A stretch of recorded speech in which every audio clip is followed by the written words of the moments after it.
You have a go to proceed? Restart complete. Y'all have a good trip. Roger that. You slowly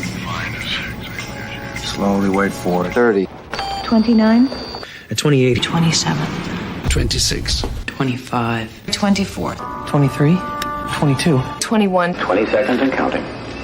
19. 18. 17. 16. 15. 14. 13. 12. 11. 10 seconds. 6. 5. 4. And a 3. 2. 1.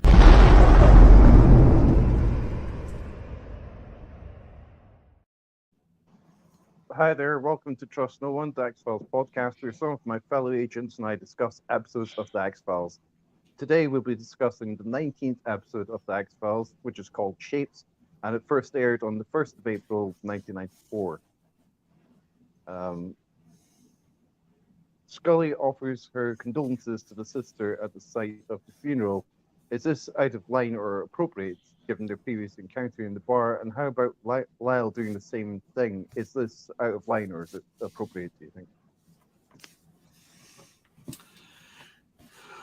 It's an interesting episode for sure, for a lot of different reasons. I think one of them has to do with the presentation of culture and traditions and beliefs. It seems like the people represented, the indigenous group represented, has a real issue, and justifiably so, with federal representatives in story. So I get why Scully offers her condolences, and that's probably the polite and appropriate thing to do.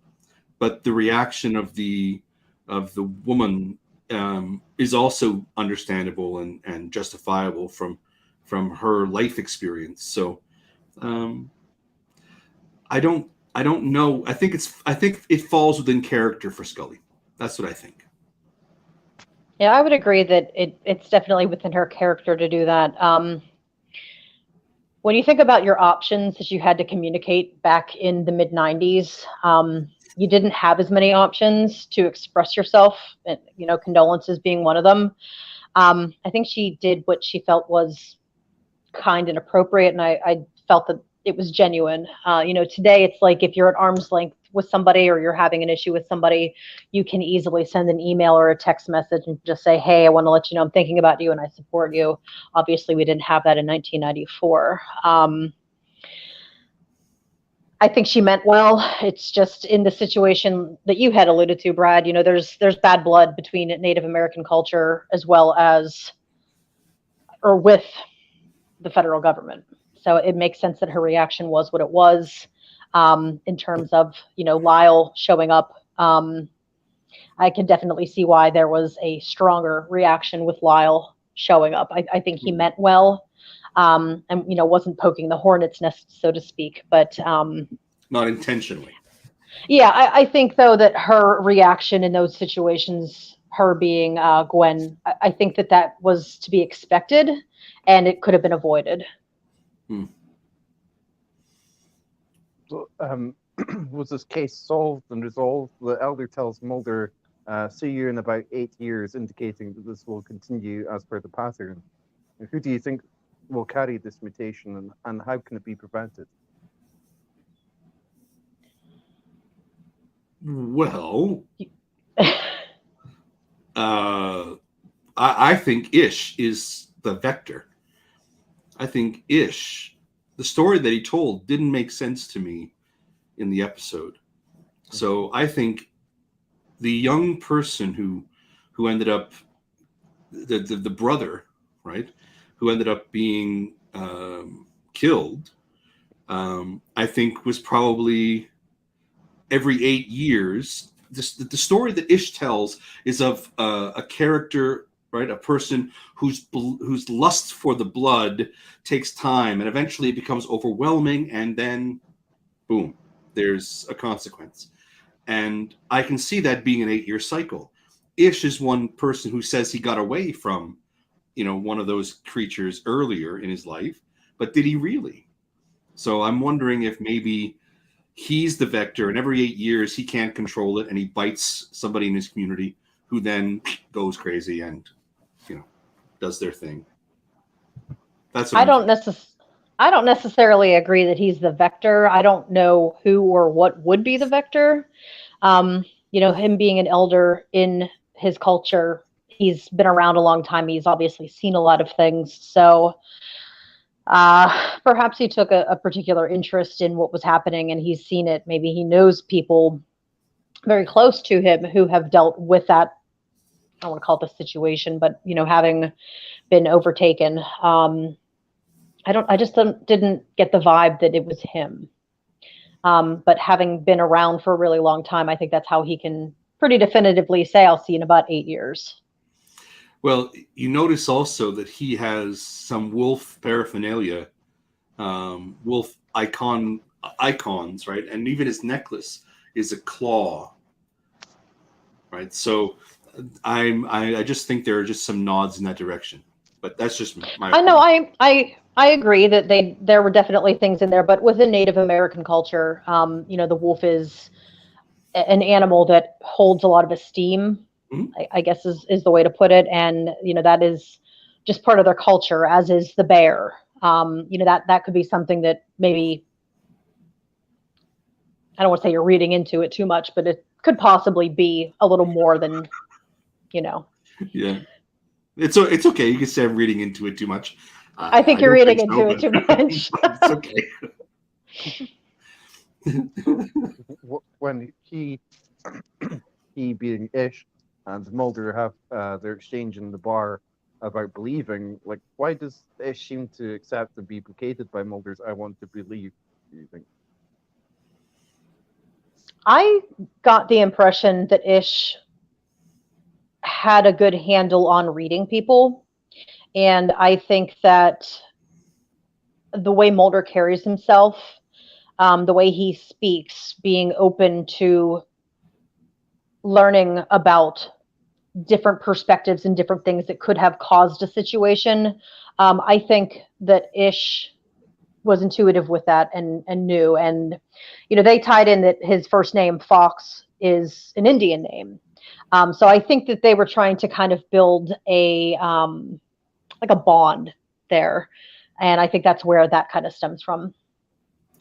Yeah, I can imagine that previous, at least media portrays previous encounters between indigenous peoples and authority figures as, typically as authority figures coming into indigenous communities, onto indigenous territories and dictating, right? Yes. Trying to control, trying to manage, and Fox Mulder doesn't take that approach. He's asking questions, and he appears, as you said, Andre, he appears open. So I imagine that because that was such a different, or could be seen as a different approach, it might have led to a little bit more leeway. I think to extend. When Mulder came in, I think that Ish was able to tell that he was interested in learning about the culture and listening to what those people had to say. And I think Mulder also, I felt like he kind of would tread lightly and was very respectful of the people as well as their culture. And like you had said, normally when you have the feds coming in, that's not the MO of most of those individuals. So I think it was probably pretty easy to pick him out to say, all right, this guy I think is different. So let's see what he does, how he does with all of this. And then, you can make a judgment of character from there. I thought I got the impression that that Ish got that impression that Mulder was open-minded, like straight off their very first verbal exchanges, basically. when Ish says that he smelled them being, FBI agents, like a mile off or whatever, and Mulder makes a joke about his deodorant, and like Ish surely would have perceived he's not well, I don't believe that. I don't believe that. Right. Yeah. He's a little self-deprecating, which might disarm tense situations. Yeah. Yeah. What, if any, would be the significance of the name Ish? I honestly don't know. And not that I think anybody's going to be offended, watching this or hearing this. I don't want to kind of guess at what it could mean, in terms of like a cultural reference. I'm kind of uncomfortable with that. I don't think it would be anything offensive, but I don't know. I look at Americans, people that came in and settled and took Native American land. It's like, I don't want to be anything that would be negative. So I got nothing on that one. I think to me, with my interpretation of the character and that 8-year cycle, I think it's another nod to that fact that the character is human and wolf and a combination of the two, So that's how like we would use, right? This is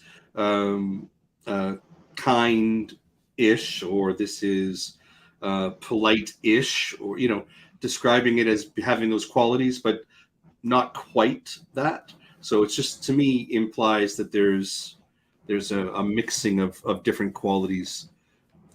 Well, and again, for me, it was the wolf, and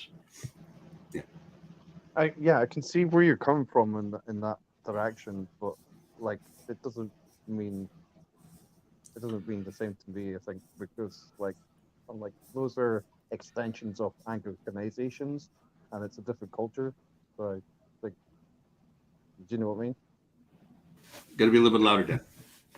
Oh, I was saying, like, I can see where you're coming from in saying that, but to me, like, it doesn't really mean the same, because those are like extensions and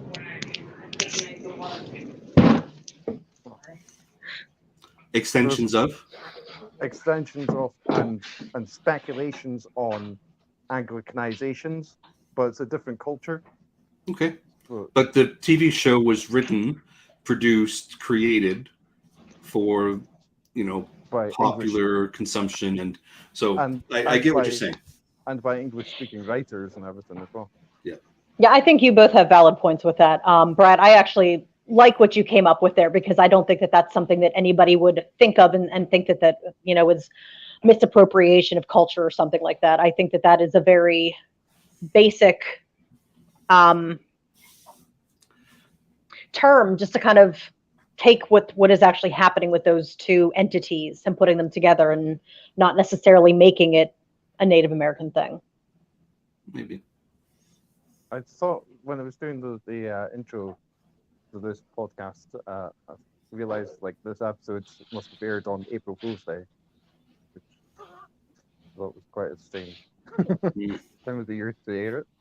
But anyway, why is Scully portrayed as helpless in the final scene in the cabin, do you think? And does it undermine her character in any way?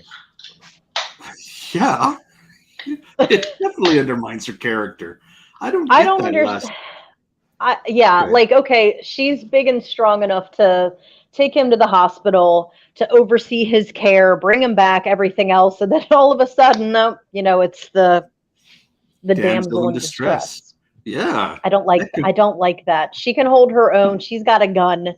And how did her being frightened by a hand coming through a door, create a situation in which her gun flies out of her hand and scatters, her flashlight? I mean, I don't know. It was a plot contrivance that I thought definitely diminished the character's standing. For a more curt approach on that, they did her dirty in that scene. Okay.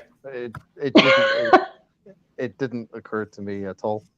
No? And what did occur to me was after that scene, and she's asked like what happened, and she says like it was the mountain lion. She thought the mountain lion had escaped from its cage, and I thought like in that situation it would be truly terrifying, potentially. It would, but why would a mountain lion go in a house upstairs? Why would it be in the room where the guy was? The Why- bathroom. There's Why- I why just would it didn't not feel like it work? was a strong. Yeah, it didn't add up. Okay. Do you think it's important to the story that Sheriff Tiskney is walking a line between being the sheriff and like embracing his Native American, like the the part of his persona? And I don't know what you guys think Okay. about the way that they have presented Native American culture in this episode. It may be the unpopular opinion. I don't feel like they did a bad job.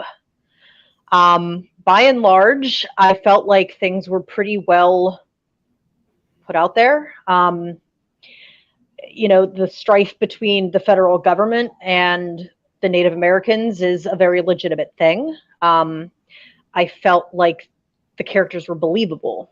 So that said, I thought it was good that the sheriff working on the reservation was Native American, because I think in a lot of situations you have Native American culture looking at the government or the police as not a positive thing. So why would I want to be part of that? So having them have one of their own be the police, I think was a good thing. And I think it is a real situation to have to consider that, okay, he is the law, but he is also a citizen.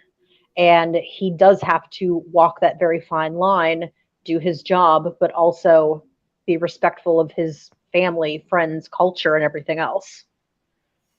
So I think we're looking at it as being a bigger part than maybe what it was, because I didn't feel like they addressed that situation head on. But I do think that is a good thing to pick up and a good topic of conversation. What do you think, Dan? it seemed to me like he was a bit of a mirror for Scully, like being involved in law enforcement, but while at the same time having like religious beliefs. In her case obviously Catholicism. Yeah, he. So yes, I thought it was great that they portrayed the community with both its positives, the traditions, the beliefs, but also portrayed some of the challenges that the community still wrestles with: the trust, the belief in the authority or the institutions, right? The legacy, the pains, the legacy hurts that have lingered within the community for generations, right? All these things they portrayed in a way that was honest and sincere, and for lack of any other information about that particular group, I can only say that they didn't gloss over anything. They seem to portray it as honest and true to what a community of any sort would be like. It just happened that this was an Indigenous community, and they discussed traditions and the beliefs of the Indigenous peoples. And I liked that they had the police, the authority, the sheriff. Was it the sheriff, right? I liked that he was a member of the community, not just because he was living within the community, but because he articulated the issue, right? Which is when he's in the office, he's the sheriff, but when he's outside, he's also that. And he tries to keep those two things balanced. So when you have a foot in both worlds, if you will, right? It's not an easy line to walk. And I liked the actor. I think he did a really great job of portraying not just the kind of anxieties that he did, but his kind of stoic nature. I think he did a really nice job of presenting a character that was believable. What do you think about how like this episode's like sort of expands on the backstory of the X-Files as like the actual files? Like what do you think? Do you think that was effective or not? Well, doesn't it? I mean, doesn't it? It portrays a reality of life, a reality of existence, or reality of our knowledge. We don't know everything about everything that possibly exists. So, it's the fact that there are communities who have existed for thousands of years, and they have accumulated knowledge that doesn't necessarily it touches on things that we, as in Western society, may not be wrestling with. I think it was a good thing for us to see and to consider, because their traditions hold a different set of beliefs that are valid and meaningful to their culture. It's good for us to see it and portrayed that way. Now, what makes it X-Files is that it's dealing with what we would call a cryptid, or some unknown, or some kind of spiritual or physical deviation from what we currently have as our beliefs. So yeah, I think they did a good job of tying it in with as an X-File. I'm also wondering, like, obviously, like, this sort of certainly seems to sort of go on, like, all the mythology to do with werewolves and stuff like that. Do you think it was do you think they should have kept that term, like the creatures, as they call them, should have been termed werewolves? Or do you think this other term, Manitou, however you say it, it was fine to use that? I think if they're dealing with an indigenous culture, an indigenous belief system, then using the language of that belief system to describe, to define the experience or the phenomena is a great decision, a great choice. And it lends. I would agree with. Sorry, I was going to say it also lends itself to what is it? It's a validation of the cultural elements that are depicted in the episode for the indigenous peoples. Yeah, and I would agree with that. I think that doing things with respect to their culture and keeping things genuine, I think, making something up is part of the problem, especially in society today, and causes some of those walls to come up between different cultures. So I think that, kind of leaving it somewhat generic was probably a good call. Especially, I'm really surprised how well this episode has aged for the most part, because as we've seen in the past, a lot of these things that they've gone and that they've done, the whole idea of political correctness wasn't a thing. So when I, read the recap of the episode, I'm thinking to myself, shit, how embarrassing might this be? And I was just really happy to see that it really, it's held kind of the test of time. And, the respectful way that they presented it was a good thing. So I think that not making up a name or embellishing on something was a good call.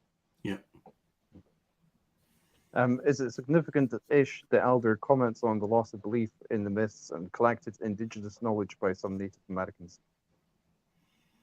Yeah, absolutely. Because isn't that the angst and the struggles that we're dealing with in our modern times today, right? This idea of kind of the loss or the enforced loss of traditional beliefs and traditional language, right? This idea of kind of trying to get rid of it, and the fact that it's happening, or as Ish describes, some of his own people are kind of losing interest in that, is an indictment of the impact of modern society and the influence, let's say, of the modern world. Yeah, and I think that it's kind of ahead of its time in that respect. Looking at cultural groups today, I have family that's Slovak, and my grandmother was very much the glue of the family, and she had come from what was then Czechoslovakia. And, she held all the stories and the traditions and the recipes and everything. And just people today just don't really care as much. Like, it's just not a big deal. And it's really sad as, kind of in the middle of those generations to see those things dying away. Right. So I think that there was a lot of pertinence to that in what he was saying. Yeah. I asked this question, but I'm not sure. I'm pretty sure it's not the most accurate wording. But who do you think shines more in this episode, Mulder or Scully?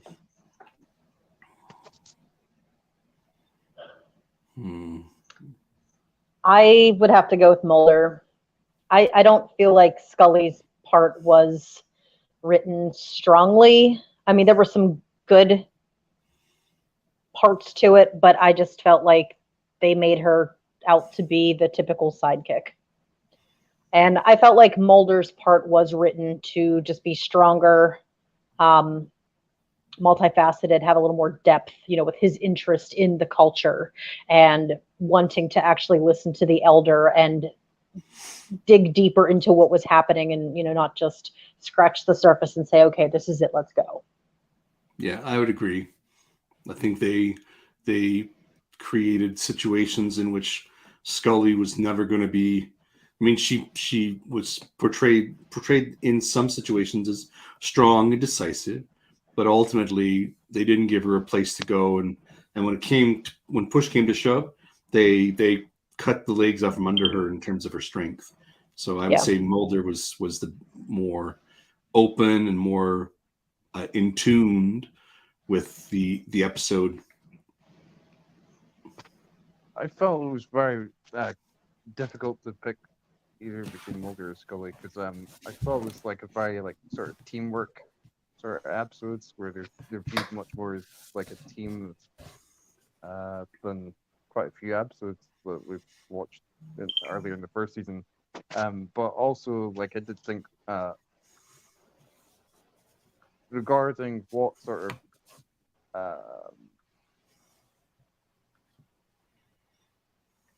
tropes or whatever are used to distinguish each of the characters. I thought Mulder was included, featured more in that way because he gets in his line, "I want to believe," he gets in a strong belief, strong quest for investigating the X-Files. There's I think there's the scene in the car where he talks about the werewolf legends and stuff like that that have been investigated earlier in the X-Files, and I think that's my favorite scene with him and Scully in the car. I think that's my favorite scene in the entire episode. Well, they did relegate Scully to a glorified driver in the whole second act, right? I mean, she drove the guy to the hospital. She drove him home, right? As well. It's not much more. And then damsel in distress at the end. So being it wasn't my favorite depiction or growth of Scully episode. It wasn't their best writing. Not for Scully. So, do you have any further thoughts about that episode? Watching it, I kept thinking about how it relates to nature, and it seems to be making a point where because it talks about the people turning into creatures, and I thought surely isn't there some people that would refer to humans as creatures, but it seems to want to distance human beings from nature in a certain perspective. I thought that was interesting. Yeah, it was an episode that was marked by the collected knowledge of an indigenous group that understood something that at least they understood something from the shared history that particular community had. There was an elder who knew, so that was interesting, but not very many people were willing to listen to the elder. And the only person who kind of really that was given any kind of weight was the sheriff, and even he had a foot in both worlds, right? So he was a little bit distracted by the modern world or the Western society. But I think it was as Andrea said, it was a little before its time. The way it was depicting a lot of things in the episode relating to culture and tradition and indigenous peoples. But it was beautifully shot in nature. Nature was a like almost an unnamed character in the episode, because you had these beautiful shots of mountains and mist covered, and everything that they depicted was in some natural setting where there was very little habitation, or rather very little marks of civilization. So yeah, I think they did a good job. I liked it. Yes, I was thinking about, like, that's a question that Andrea had as well, like whether the lighting and the way that the majority of the scenes were filmed enhanced the episode and made it challenging to watch. I felt like there were times where it enhanced what was going on and definitely created suspense, but then there were other times that it felt like overkill. Yeah, there was heavy emphasis with shadow and stark light, bright light, and then sharp shadow, like especially in the cabin. That made things a little bit odd or hard to kind of discern. But yeah, I would say that sometimes that the play of dark or light and shadow was a little bit extreme. Wouldn't 8 years take it up to 2002 if it was released in 1994? Yeah, I kind of felt like they were leaving that open for, like they did with Tombs, to do a follow-up to that. Kind of surprised they didn't take that opportunity. And I don't know if that was just, by the time they got to that point, the whole concept of political correctness had come into play, and it's like, we don't want to touch that. Or, maybe they felt they had told the story. I personally would have liked to have seen what they would have done with it at that 8-year mark, but, it wasn't meant to be. If only Scully had been scratched by the wolf's claw. Yeah. We would have seen a whole different direction of this episode, or the series. The series, yeah. Yeah. Do you think that would have been a good direction or not? Well, it would have become a different kind of buddy drama, or a buddy cop show. Yeah, I think she'd have been a badass wolf. I think it may have been too restrictive, because they're wanting to yeah, it would have gone in a different direction. It would have, yeah, for sure. So how many X's out of 10 would you give this episode?